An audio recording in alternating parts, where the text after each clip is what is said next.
Oi, gente! Hoje nós vamos continuar vendo sobre funções e a função, o tema de hoje é a função de segundo grau. O que é isso? A função de segundo grau é dada por esse formato, onde y, que é a nossa variável dependente, é igual a vezes x quadrado mais bx mais c, onde o a, b e c são números, são coeficientes pertencentes ao conjunto dos números reais. E o a, ele tem que ser diferente de zero. Por quê? Porque se o a for igual a zero, ele vai sumir com esse termo e nós teremos uma equação de primeiro grau.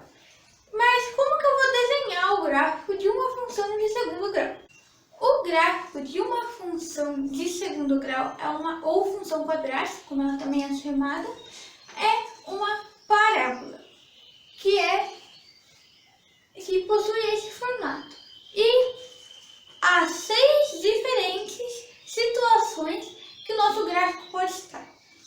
Na primeira linha, a gente vai ver situações onde o nosso a é maior que zero, onde o nosso a vai ser um valor positivo, a nossa parábola terá uma concavidade para cima. E como que eu vou saber se ela vai cruzar completamente o nosso eixo x, se ela vai apenas encostar e já retornar para cima, ou se ela não vai nem tocar o meu eixo x? Como que eu irei saber? Dependendo do valor de delta. Que delta? Lembra quando a gente viu a equação do segundo grau? Que a gente encontrava um delta para resolver a nossa equação através da fórmula de Bhaskara. Quando o nosso delta era maior que zero, a gente localizava o nosso x, que era menos b mais ou menos raiz de delta dividido por 2a. Então, aqui ele está de volta, porque para achar onde a minha função, onde o meu gráfico irá cortar o eixo x, eu vou ter que igualar a minha equação a zero, a minha função a zero, que é onde o meu y vale zero, e assim eu vou conseguir achar o delta e os meus valores de x1 e de x2, as minhas raízes. E essas raízes serão os valores onde o gráfico irá cortar o eixo x. Se o meu delta for um valor maior do que zero, ele irá cortar o meu eixo x em dois diferentes pontos, no x1 e no x2. Se o meu delta for igual a zero, x1 é igual a x2, ele tem somente uma raiz, então meu gráfico irá somente encostar nesse ponto e já retornar para cima. E se o delta for menor que zero, eu não vou conseguir achar uma raiz, certo? No conjunto dos números reais. Então ele não irá cruzar o eixo x. A única diferença aqui nessa segunda linha é que o meu a é menor que zero. Então a minha parábola tem uma concavidade para baixo. Mas os demais elas seguem o mesmo esquema. Ok, o meu gráfico é uma parábola, que pode ser com concavidade para cima ou para baixo, mas se o meu delta não for igual a zero, como que eu vou saber onde será o ápice ou o mínimo dessa minha função? Bom, através dos vértices da função. Para achar o ponto em x, que será o máximo ou o mínimo do meu gráfico, eu tenho que usar menos b sobre 2a. E em y, menos delta sobre 4a. Mas e se eu não conseguir lembrar essas fórmulas? Tem alguma outra fórmula, algum outro jeito de eu conseguir achar esse meu ponto máximo ou mínimo da minha função? Bom, tem. Pensem comigo.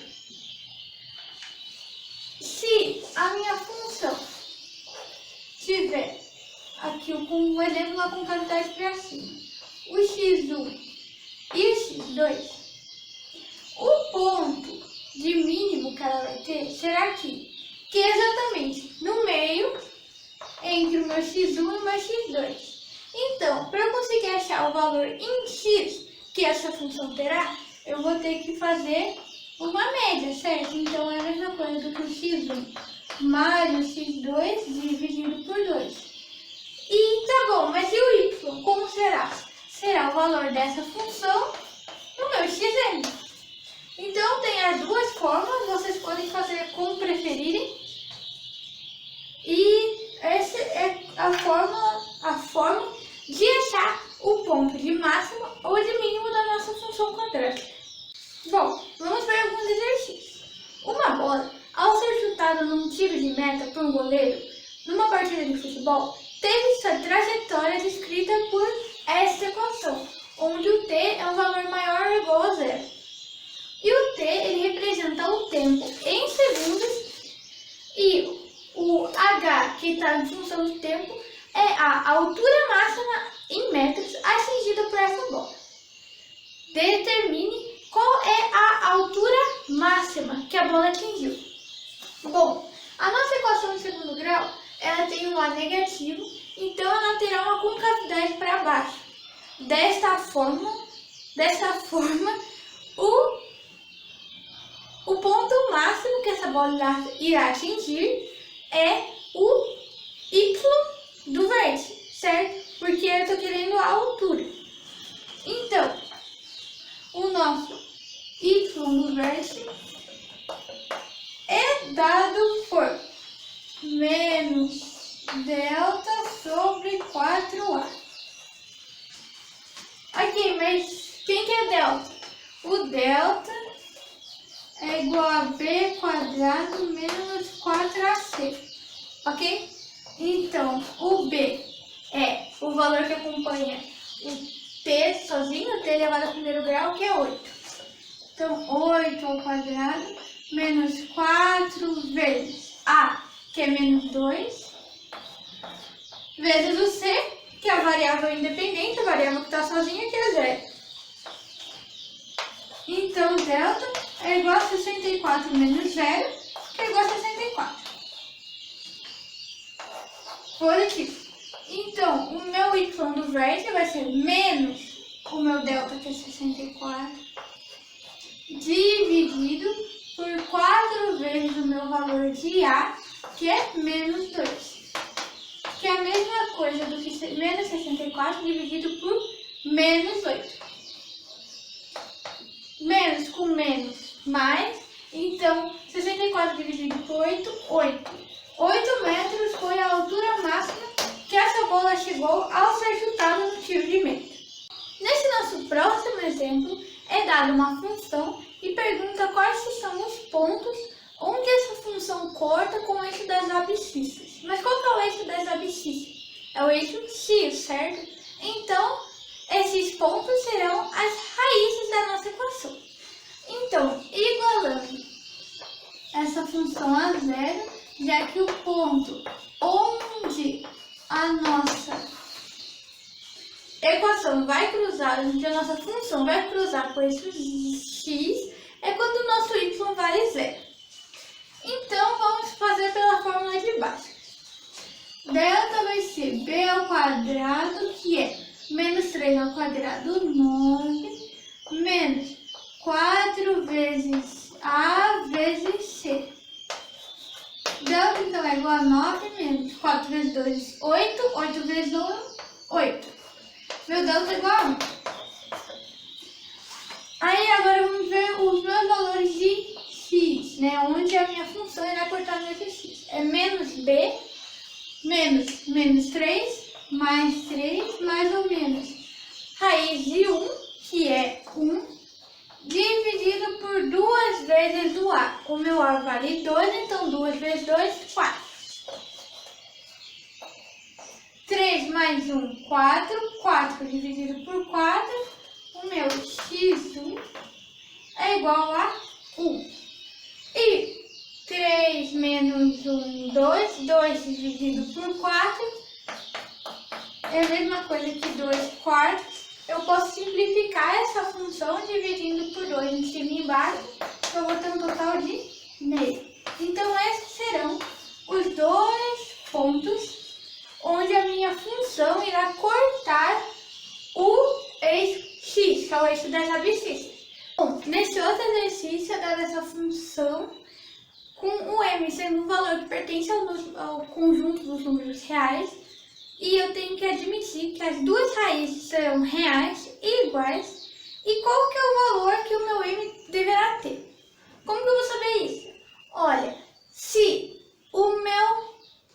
minha função possui apenas uma raiz, né, já que são valores reais iguais, o meu delta vale 0.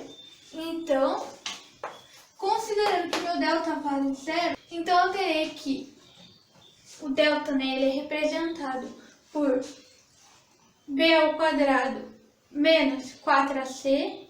Então, o meu b é a mesma coisa do que 3m. Então, eu vou ter 3m ao quadrado menos 4 vezes a, que é m, vezes c, que é menos 9. E tudo isso tem que ser igual a 0. Então, 3m ao quadrado é a mesma coisa que 9m ao quadrado. Menos com menos, mais 4 vezes 9, 36m. É igual a 0. Como que eu posso resolver isso? Eu poderia fazer pela fórmula de baixa, ou eu posso colocar o meu m em evidência. Somente o m? Não, eu consigo colocar também o 9 em evidência, certo? Porque tanto 9 quanto 36 são múltiplos de 9. Então, 9m vezes m mais 4 é igual a 0. Então, qual é as fórmulas dessa equação ser verdadeira? Se o que está fora for 0, se 9m for igual a 0, ou seja, que m é igual a 0, mas essa não é uma das alternativas do nosso exercício, ou se 4 mais m for igual a 0, ou seja, m é igual a menos 4. Agora sim, essa é uma solução que se encontra aqui nas nossas alternativas. Então, para que o valor de m satisfaça essa equação de modo que ele possua duas raízes reais e iguais, o valor tem que ser ou 0 ou menos 4. Aqui no nosso caso ele tem que ser menos 4. Bom, essa foi a nossa aula sobre função de segundo grau ou função quadrática. Espero que vocês tenham gostado e até a próxima. Tchau, tchau!